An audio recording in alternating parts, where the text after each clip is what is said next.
Everything had gone horribly wrong. None of Safiya von Hastrel's hastily laid plans for this holdup were unfolding as they ought. First, the black carriage with the gleaming gold standard was not the target Safi and Iseult had been waiting for.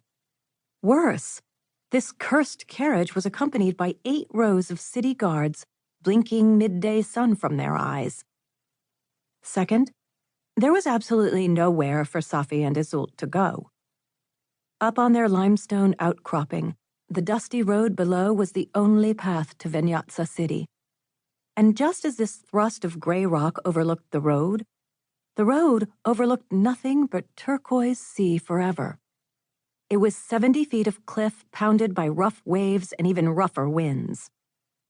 And third, the real kick in the kidneys, was that as soon as the guards marched over the girls' buried trap and the fire pots within exploded, well, then those guards would be scouring every inch of the cliffside.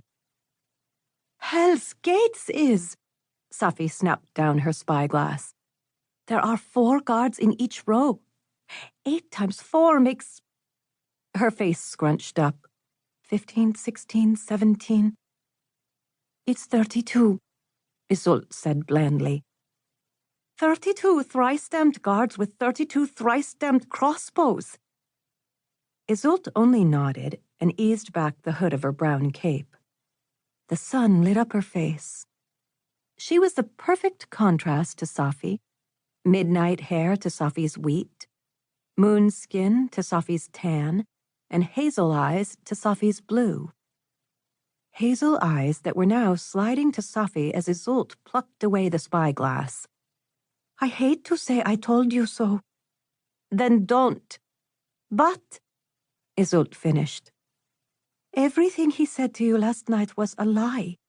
He was most certainly not interested in a simple card game." Iseult ticked off 2 gloved fingers. "He was not leaving town this morning by the Northern Highway, and I bet..." A 3rd finger unfurled. "His name wasn't even Caden." Caden. No. When Safi found that chiseled cheater, she was going to break every bone in his perfect rutting face. Safi groaned and banged her head against the rock. She'd lost all of her money to him. Not just some, but all. Last night had hardly been the first time Safi had bet all of her and Iseult's savings on a card game.